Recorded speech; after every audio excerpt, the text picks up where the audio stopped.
Hi everybody, welcome to Simply Scuba. Today I'm googling why scuba fins and seeing where that takes me, and of course answering those questions as a scuba diving instructor, starting with yeah, split fins are a bit like Marmite. Divers either love them or they hate them. I mean, my first pair of open heel fins are actually split fins, and I know top-notch commercial divers who just swear by them, but split fins are clever. And if you look at the numbers, they're very, very efficient, but for a lot of divers, they just aren't the best design. Split fins work great in the classic kind of scissor kick way, but that's about it. Split fins require very little energy or strain on your legs, so they're great if you have weak legs, but if you only use them for that one particular fin kick. If you like to mix it up with like a frog kick or in confined spaces where you need good control of your positioning, then they're not so great. Why do we wear fins? To get places, basically. Your hands are pretty useless in the water, and they're very weak when you compare them to your legs. Most divers only really use their hands for signaling underwater and adjusting their equipment. You don't tend to find too many divers doing the breaststroke in the water. Your legs are much more powerful, but they're more effective when they're wearing fins on the tip of your feet to increase the amount of water that they come into contact with. The weirdest thing that you can ever do as a scuba diver is to go for a good dive whilst wearing a good pair of fins and then take them off in the water. It feels so different and your legs feel really weak to try and kick through the water without a pair of fins. If you want to get anywhere in the water, you need to strap a pair of fins to your feet. They're not actually that long. There's actually a growing trend for shorter fins nowadays. It's kind of a trade-off.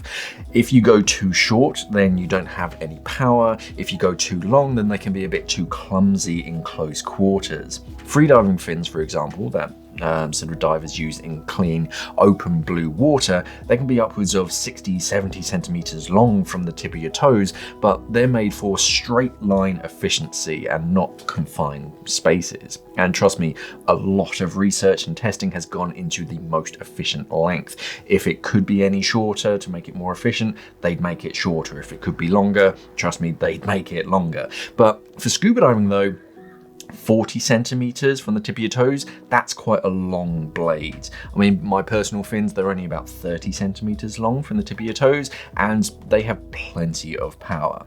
A lot of it is down to the design and the materials nowadays. Science is getting quite clever with new materials and designs, but fins are getting shorter and shorter, which makes them better for swimming in groups and confined spaces as well.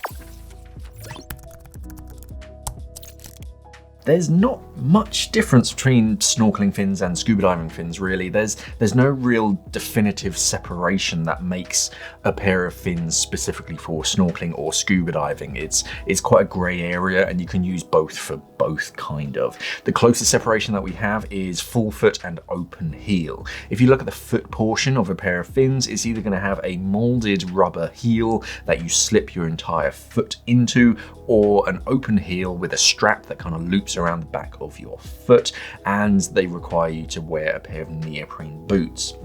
That type, the open heel, they're better suited for scuba diving. Open heel fins tend to be a bit larger and they'll give you a better performance in the water.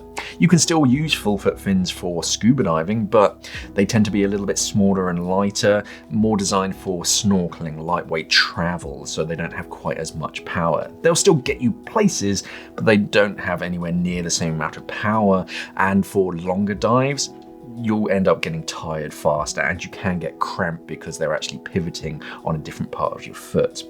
For relaxed diving, of course, you can use snorkeling fins, but to fight a current or to really get places quickly, I'll always choose open heel fins. And of course, you can use scuba diving fins to go snorkeling. They're just a bit bigger and heavier, but they'll still do the job.